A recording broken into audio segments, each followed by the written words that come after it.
嗨，大家好，我是栗子，欢迎回到我的频道。今天要跟大家分享的主题是你最有影响力的地方。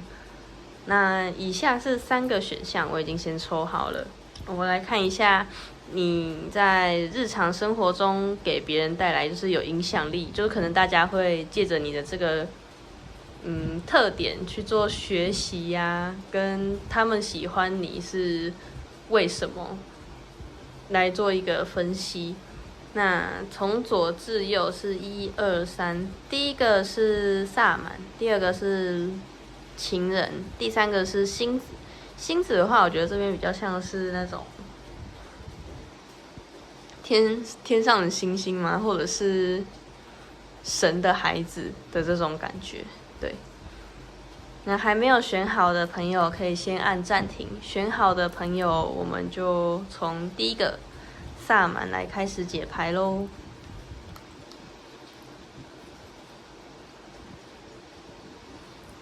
嗨，第一组的朋友们，你们好！今天选到的这个选项是萨满。那萨满的话，它其实就是跟我们平常人啊，在生活还有连结相关的一个它算是族群吗？但我觉得萨满其实是你如果很爱护这个土地，然后愿意用心去感受，比如说叶子啊、石头、花朵，平常日常生活中的一些细节，然后你也很爱护大自然，我觉得这就可以称呼为萨满，就是透过自身的力量去认识这个世界，然后与它连接，是一种很纯粹的心这样子。那我觉得这一组的朋友们抽到萨满，平常的话应该是一个很关心周围大家的人，比如说有没有吃好睡好啊，心情怎么样，就是一个内在力量很丰盛，感觉你们能量也是比较厚实的，就是可以去撑起人家的烦恼，还有自己的能量运作的这样子的人。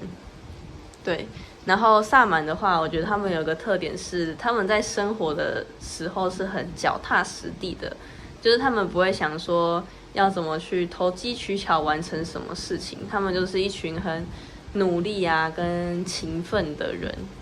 对，我觉得这个是你给大家有影响力的地方，可能你会默默做好你自己的事情，但你不会强迫别人一定要这样做。比如说你可能很环保爱地球，你会带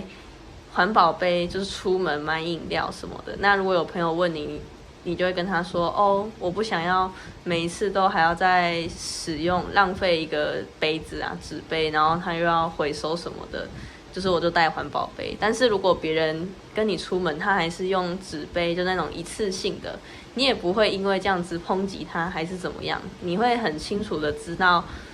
自己坚持的理念是什么，然后我这样子做是有我的原因，别人也会被你的这种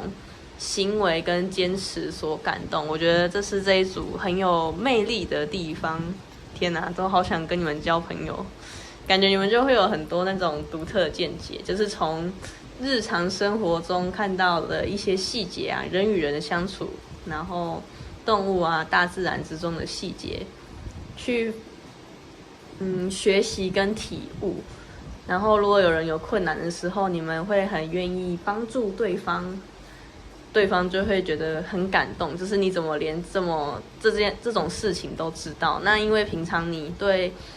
生活周遭的事情本来就有一定的观察力，所以你本来就蛮清楚的，也很愿意去了解这个世界的万物，就是你是有一个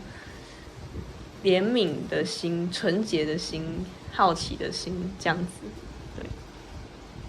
那我们来看一下你现在的状态。权杖2逆位，再来然后圣杯、骑士正位跟宝剑，不是宝剑，钱币国王那个逆位。这边的一组的朋友们，就是的确你们有上述说的，你们的情感是很丰沛的，然后如果有人需要你的话，你都会给予他们情感上的支持与照顾。但是你们会不小心给出了超出负荷的那个关怀。比如说你也有自己的事情要忙，但是可能朋友一通电话来啊，然后你的事情明明就今天要做完，他一通电话来，你还是听他讲，然后听完之后他开心了，但是你就会开始焦虑，怎么办？今天还剩下5个小时，我要赶快把今天自己的东西做完，会有这样子的状况产生。就是的确你是一个很温暖，然后又很有同理心，很愿意帮助人，你也有这个能力，但是你会不小心超出那个界限跟负荷了。你在付出的时候，当下是很满足的，但是回来看到自己就会觉得，哦天哪，我好像什么工作都没有做，然后让自己弄得有点狼狈。再严重一点，可能会发生你有困难的时候，你的朋友没有办法帮助你。因为我觉得这一类的人可能很容易吸引到，他们会需要你的帮助，但是在你有困难的时候，他们是没有办法帮助你跟理解你的。你们会在有一点这种孤单的状况下，或者是你跟他们请说你的烦恼，他们会觉得是你想太多，然后没有办法理解你，你会觉得有点孤单。那这一组的朋友们，我觉得你们没有办法分心做很多件事情。像有的人不是可以斜杠吗？就是比如说早上先去 A 公司工作，晚上又去 B， 然后可能半夜又去接 C， 这种你没有办法做这种斜杠的工作，因为你在生活上就是一心一意的。我觉得如果你们这边是萨满的话，你们是很专注跟享受在当下的每一个时刻。那当这种力量啊分散出去的时候，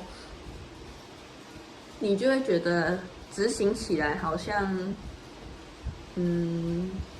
效率没有比较好，就是你可能一次做3件事情，但是你最后完成的时间却是原本要完成的时间的3倍的这种感觉，那还不如一件一件事情做。就你最近可能会有这样子的感受。那我们来看一下你最有影响力的地方，就是身边的人觉得你最有影响力的地方是什么呢？哇，宝剑8逆位，不对，这是9，宝剑9逆位。等一下哦，金币7正位，然后跟圣杯9逆位。对，好，那我觉得这一组的朋友们，你最吸引人的地方是说，别人有烦恼啊，或者是你自己有一些过不去的阴影、内心的创伤的时候，你是会很勇敢的去面对它的。好像逃避在你的心中就是没有这个词汇一样。你会去正视自己为什么受伤了，然后想要去解决这个问题。当然，有的伤口是你去正视了也不一定可以解决，或者是你内心还没有准备好要去面对，这个都是很正常的。但在旁人的眼中，他们会觉得你是蛮勇敢的，在面对自己内心的创伤，或者是说你可以一眼就看出来对方他为什么受伤啊，怎么样难过，就是会有找到知己的这种感觉。然后他们在跟你诉说他们的烦恼的时候，他们不觉得自己是孤单的，是能够被理解的，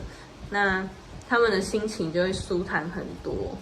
超多因为像这种已经到宝剑9了，其实他们压力很大，可能失眠，那有可能跟你聊一聊之后，心情就好多了。那跟你聊完之后呢，其实你是能够给他们这种实质上的情绪价值的，不是只有那种单纯的安慰，你是能看到他们藏在这个情绪背后的不安啊跟恐惧，然后也可以了解他们的本质。比如说有的人在做出伤害别人的事情的时候，他也是很受伤的，但是你可以知道那个伤害对方的那个人，他背后为什么要这样做，然后其实他内心也是有创伤的。即便我知道他可能已经做了伤害人的事情，这件事情对被伤害的人是没有办法原谅的，但是如果是那个伤害别人的人，他可能也不愿意自己是这样子做的。当他有人可以理解他的时候，他就会觉得，心情上啊比较舒缓的，他就比较容易有勇气去面对这一件事情。对，我觉得你是一个看事情很透，可以看到正面跟反面的一个人。你在看一件事情的时候，不会只看一面，你会看从很多的角度切进去看，然后找到那个真正的事情到底是怎么发生的，然后为什么事情会演变成这样。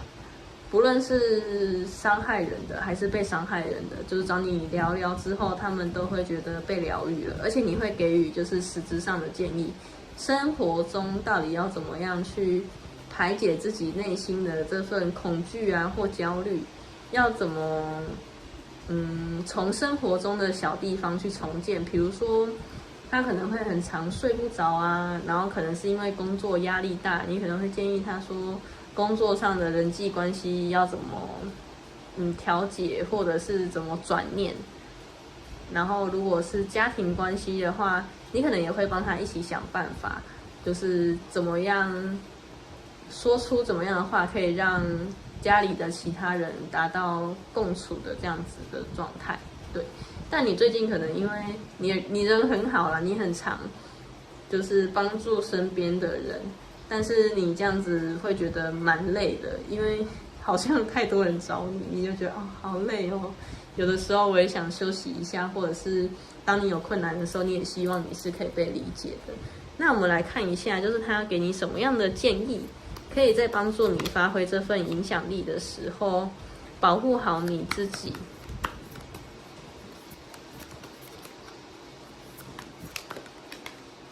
好，金币6逆位，然后力量牌正位跟金币4逆位。我觉得这一组的朋友们在给予帮助啊，是需要界限的，而且你们好像会很怕麻烦别人，因为你们的心地很善良，你们会很怕就是说出自己的困难，然后会给别人带来烦恼啊，或者是就要麻烦别人，你们会不好意思。但这边告诉你，就是你如果愿意这样子付出给身边的朋友们，他们其实都知道，但他们看到你难受的时候，他们也会难受。假设你说谎说自己很好啊什么的，其实他们也都隐隐约约的知道。我觉得在对待情感跟关系，人与人之间的关系的时候，你可以再更坦然一点，再更有自信一点的去说出自己真实的想法。当你真实的跟你的身边的朋友啊，还是家人说的时候，他们其实是会很感动的。他们会觉得你终于要让我认识真正的你自己了，就是不再是表面上的伪装说我很强啊，我什么都可以自己解决。的确你有自己解决的能力，然后你也有那种勇气啊跟智慧，但是有的时候我们人生嘛会遇到很多困难，就是我觉得你是可以寻求协助的，而且当你寻求协助的那一刻，代表说这件事情已经不会在你的心里造成伤害了，就是你已经去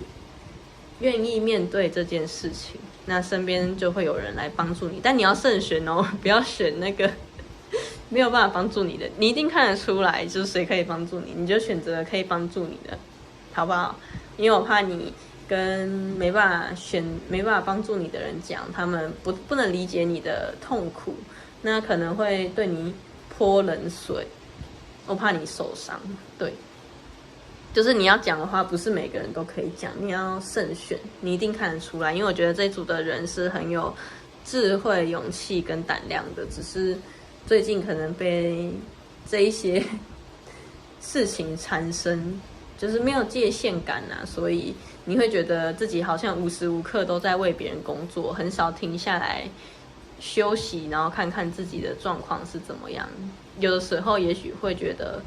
蛮孤单的，就是没有人可以懂自己的这个状况。对，那我们来看一下，就是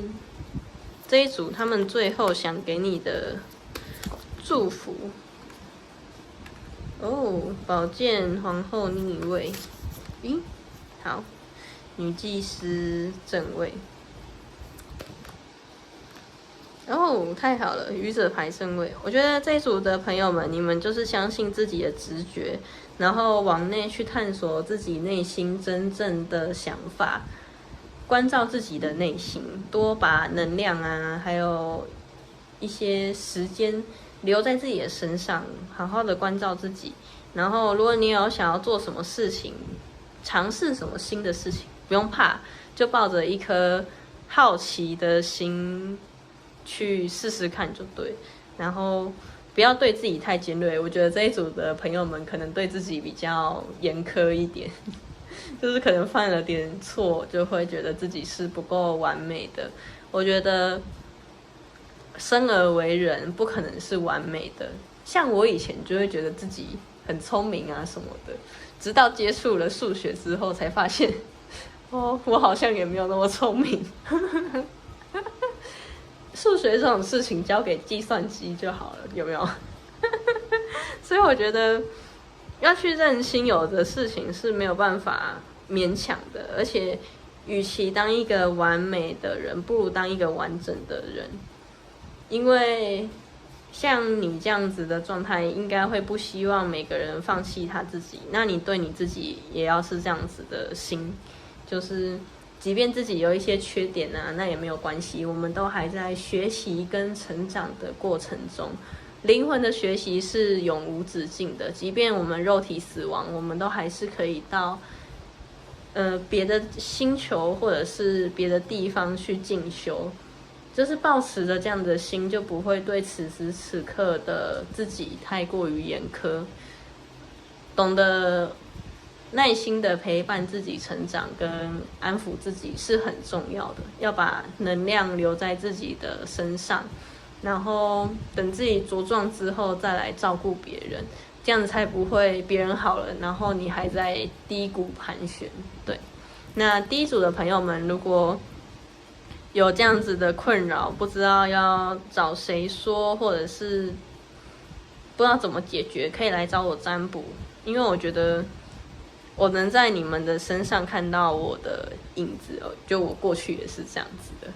那我就可以透过占卜来跟你们聊聊如何解决这样子的问题。当然，我觉得最好的方法一定是你去面对你的内心，因为占卜听得再多，你不愿意去直视自己的内心跟恐惧啊，那是没有办法解决的。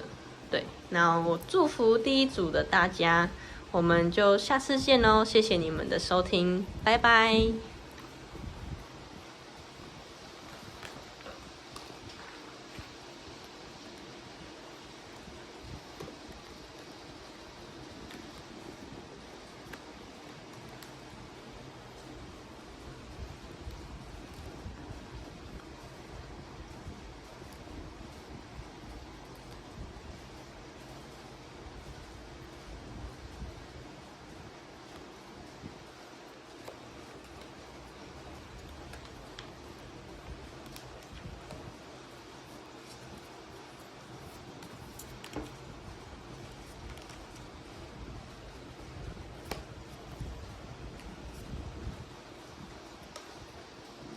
嗨，第二组的朋友们，你们好！你们选到的是这个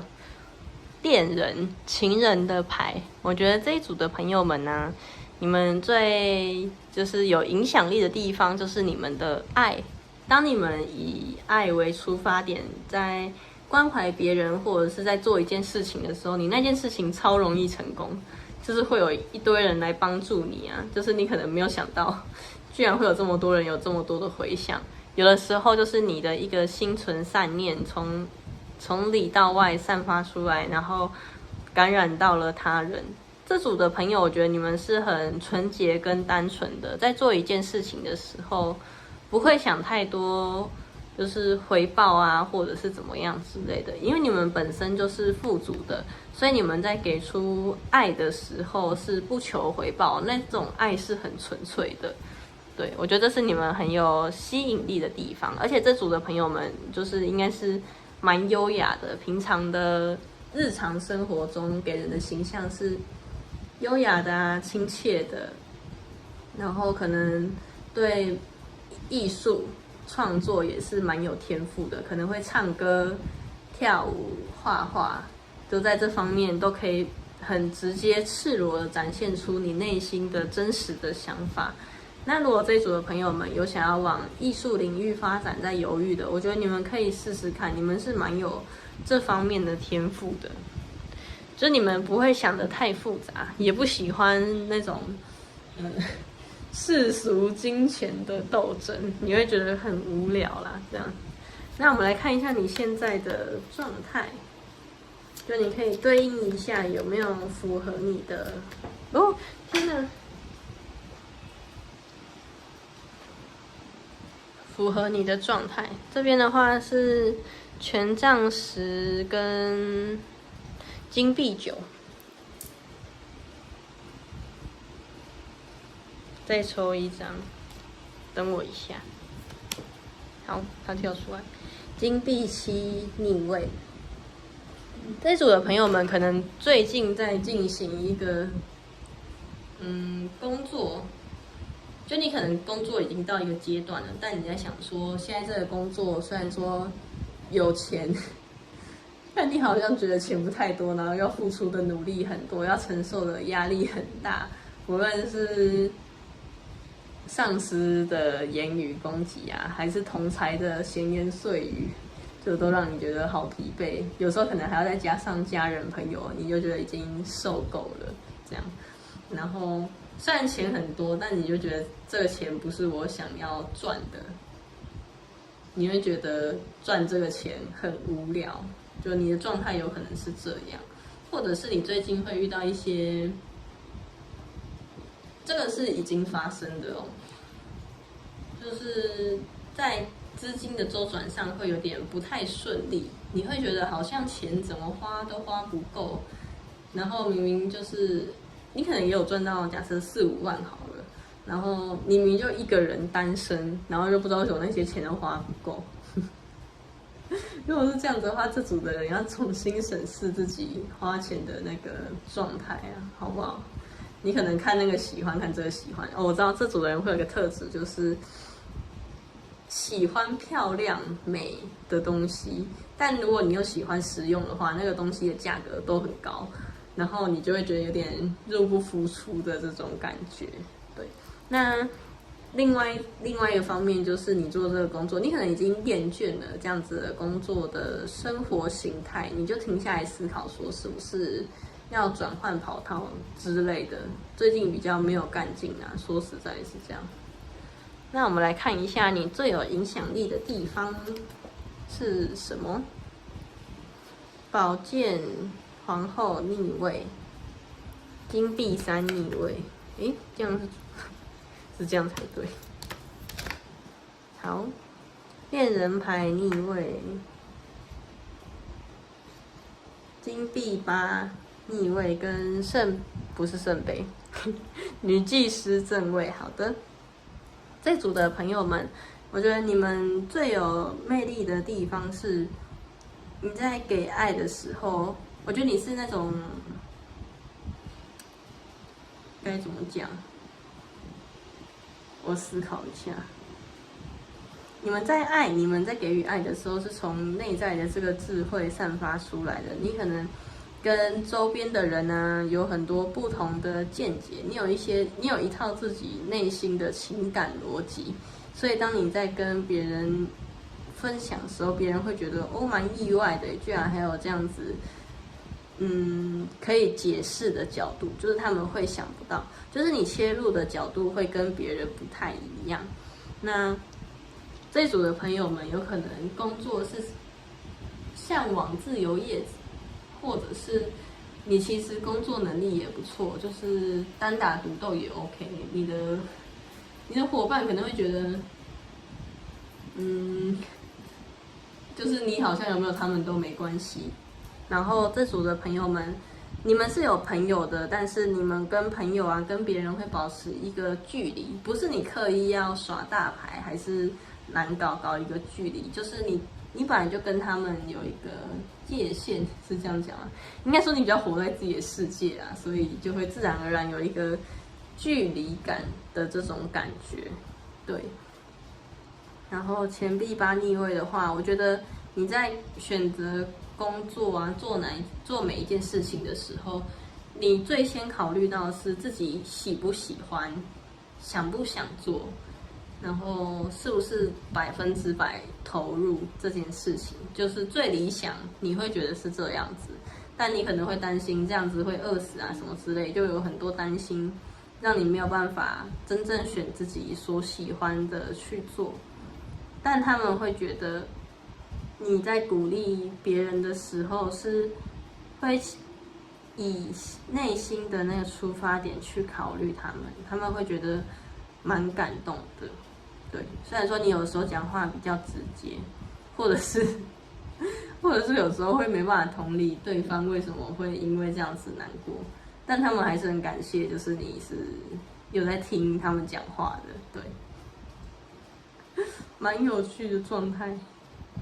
你有一个距离感，他们会觉得你的气质很好，有一个不落世俗的这种感觉。就很像太阳这样，你看你的底牌是太阳，就是像太阳这样，可以远远的看，然后照亮他人，但没有办法太接近，可能太接近会觉得太烫。这一组的朋友们，如果喜欢奉献啊，照顾他人的话，有可能太熟悉、太亲密的人会，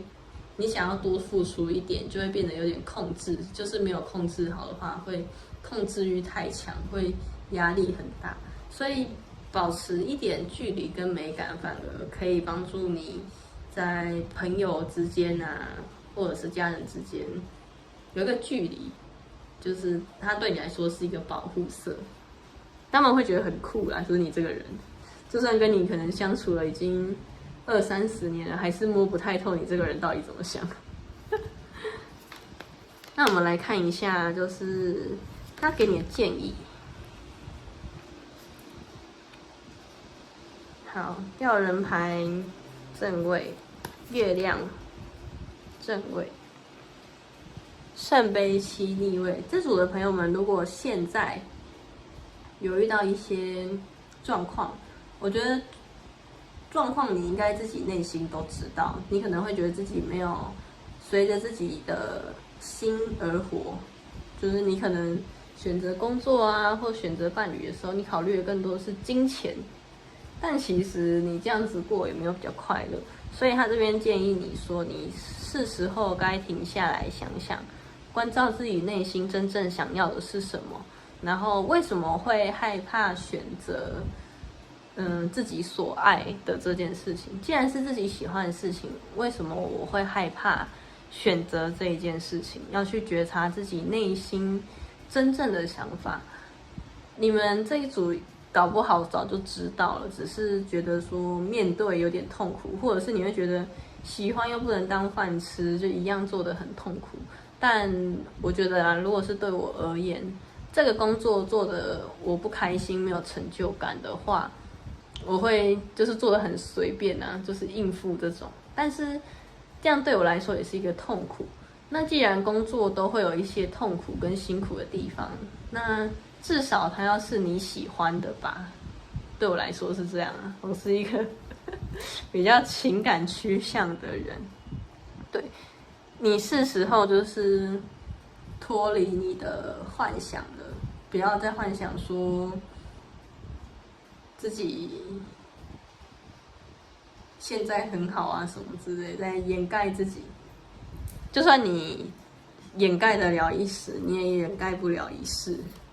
它还是终究会在后面浮现出来的，还不如在一开始的时候就解决掉，后面就轻松了，对吧？那这边的话，给你的祝福是圣杯1逆位跟圣杯2逆位。我觉得这边他跟你说，你要去空杯，不要让自己想这么的多，或者是对一件事情有既定的想法，比如说你会觉得做自己喜欢做的事情就是会饿死啊，类似这一种。那你会永远都看不到你内心真正的恐惧跟需要被就是照顾的地方，你会看不到事情的真相。所以我觉得你这边的话要空杯学习，不要给自己灌入太多的既定的想法，这样子会让你轻松很多。在跟人与人的之间的交流也是，有的时候我们在看一个人的时候，会先大概在脑中觉得他是怎么样的人，然后什么什么之类的，但是他这边会希望你可以再抱持着更开阔的心去先认识这个人，也许他跟你表面上看的不一样，你这样才不会被一些很肤浅的东西骗走。对，那第二组的朋友们，如果想知道更多的讯息，可以找我做个人占卜。谢谢你们的收听，我们就下次见喽，拜拜。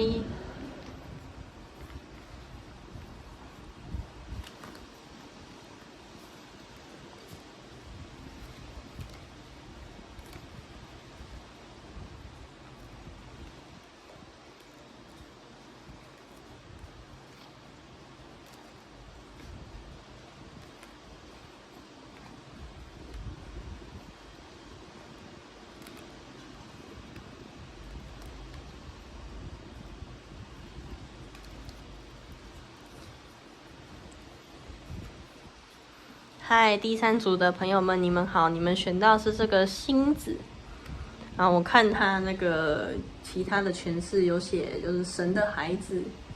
就是星星的这种感觉，天上来的。那我觉得这一组的朋友们，有可能很少来到地球。那地球是一个很两极化，然后晋升性的地球。你们来到这里的时候，可能会觉得有点不适应，因为有可能你们来的地方是来自那种很多包容啊跟爱的一个地方。那你在这边你会觉得有点格格不入，每个人好像每天都为了钱在做厮杀一样，但你可能会觉得钱很无聊啊，你想要做你心目中想做的事情。这一组的朋友们在小的时候可能就有一个目标跟一个梦想想去做，但你有没有做我就不知道，就等一下我们来看一下你的现况。就是如果你有想做的事情，它会一直埋在你的心中，想完成的事情。对，如果你想知道自己原本是怎么样的人，然后特长专长，就是你原本灵魂的模样，你就看你小时候的样子，你就知道了。大概在可能幼稚园在前面一点点的这段时间吧，我觉得到幼稚园都还行，但如果可能到大班到小一了，就已经开始慢慢的进入那种跟人连结的社会感。但你会透过跟比如说同学啊、老师连结，就会有一些具体的想法。比如说小的时候，我就会想说我要开一间书店，类似这种的。就是你可以从你的小时候去观察你原本是什么样的天性。这组的朋友们，如果被物质的世界吸引，就有可能迷失在这个地方。好，圣杯国王逆位，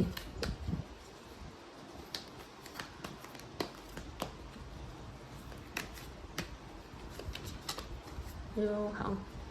来你的状态。权杖四逆位，然后金币皇后逆位，跟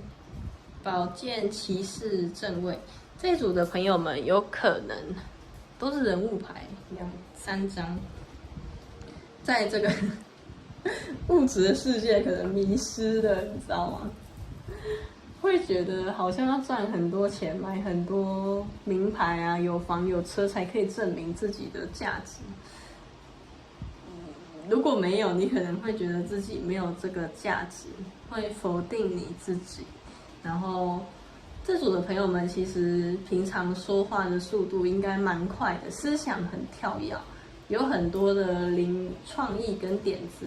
是在平常发挥的，也有可能是一个蛮幽默的人。然后如果你是你觉得你很常跟别人格格不入的话，你会有个状况就是，别人没办法同理你所想的，所以你最后就把自己所想的这些事情给封起来，你就决定你不要去跟别人分享，反正没有人可以听得懂，对，没有人可以听得懂，大概就是这样。那我们来看一下你最吸引人的点是什么？吸引人不对，影响力，最有影响力的点。命运之轮逆位，然后吊人牌逆位，塔牌逆位，都是逆位。圣杯1逆位跟圣杯2逆位，我觉得这一组的朋友们，其实你们在思考事情的时候是没有成见的，就是很像一张白纸来到这个世界，所以你对事情的会没有什么界定，你会先观察，然后看对方到底是怎么样，才慢慢的了解说，哦，原来这样子的人说这样子的话是有什么原因的，就是你会观察到这么的细微。我觉得别人会觉得你的那个洞察力蛮强的，但你有可能会为了不让自己这么痛苦，就把那个洞察力关起来。因为如果跟别人共情太多，你又没有办法消化的话，你会觉得很痛苦。然后我觉得这组的朋友们其实有点叛逆，你知道吗？就是别人会觉得说啊，你命中注定就是怎样啊，就是有的长辈去占卜不是，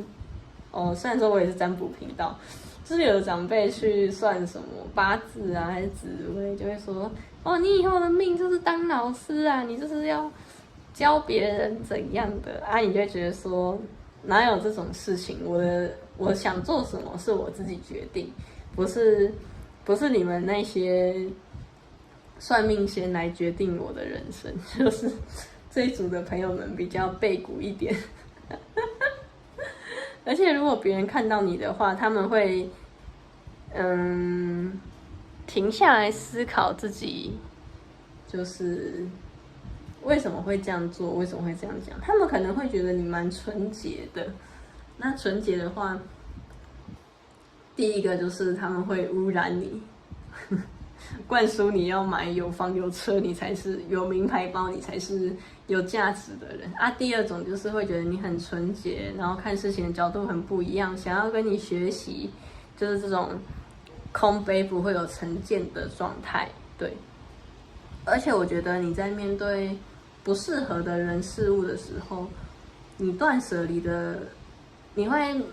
果决的想说你要断舍离掉，但是你不会一次就把它断掉，你会慢慢的疏远，慢慢的疏远。你有一套自己的方法啦，对啊，我觉得这个是你蛮吸引人的地方，而且你的直觉应该蛮准的。这组的朋友们有可能会有一些奇妙的体验，比如说看得见啊，听得见，类似这种状况，或者是感觉得到，直觉力很强。这组的朋友们有可能有这样子的状态发生，然后你很喜欢掌控自己的人生，别人就会觉得哦，好帅哦，就是可以掌控自己的人生，不会听别人说怎么做。但你可能最近有点迷路啊，状态不稳，或者是我们在这个人世间嘛，可能家里的人生病了，或者是家里的经济状况逼着你需要去赚更多的钱，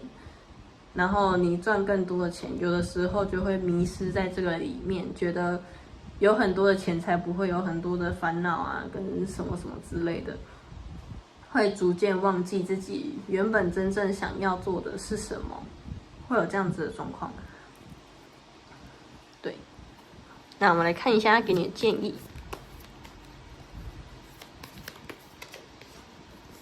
好，宝剑8逆位，审判牌逆位跟圣杯6正位。我觉得这组的朋友们，他真的建议你，你可以回去看看，想想你的初心，你一开始真正想要做的事情是什么，然后面对自己内心的恐惧，为什么不敢去看自己原本想要做的是什么？为什么不敢再用很纯粹的方式去面对自己的人生？我觉得如果是家庭啊，就是有状况发生了，需要你很努力的去赚钱，这个是一个考验，在考验你会不会因为钱、物质这些东西去迷失了你自己。像有的人可能会急需要钱就去玩股票当冲，但是当冲它其实就是一个，就是比如说今天买低，然后今天最高的时候就直接卖掉嘛。其实这个就是一种贪小便宜又贪快的这种心情。那这个心情久而久之会影响到你之后做每一件事情，你都想要快速的有成效，快速的有得到收获。但有些事情是需要你花长时间去耕耘，甚至是一辈子在努力跟发展的、坚持的这种感觉。所以我觉得你要先去找回你的那个初心，看看自己现在是不是会很容易急着求快，想要赶快得到一些成果。我们要做一件很大的事情的时候，一定是需要时间、金钱、人脉的累积才有办法促成的。越大的事情越需要多人的力量，不可能真的一个人完成，不然世界上有那么多人，就一个人就够了，对吧？所以我觉得你先回去关照你的内心，到底真正是怎么想的，然后要有耐心的陪伴自己探索这一件事情，愿意花时间、抽出时间跟金钱。假设你有一些心情就是烦恼过不去，就去寻求专业的协助，比如说心理咨商啊，或者是也可以来找我塔罗牌说说你的烦恼，然后我们用塔罗牌方式帮你整理你的心情，跟他建议你怎么做，类似这种，我觉得找专业的心理师也是一个很棒的方法。对，那我再抽一下你的祝福，给你的祝福 ，OK。宝剑九正位跟这个正义牌逆位，我觉得这组的朋友们，你可能会有一个心态是：我付出了这么多，但是我得到了这么少，或者是别人都可以这样子，但是为什么我没有办法？这个比较的心态跟这种，比较的心态跟这种不平衡的状态，会让你觉得很受伤跟紧迫。我觉得这可能是你最近压力比较大的关系。那你要去好好审视自己为什么会这样子想，然后这样的生活跟这样的想法真的是你想要的吗？对。那这组的朋友们，我们解牌就到这里。想要知道更多，可以来找我做个人占卜。那我们下次见喽，谢谢你们的收听，拜拜。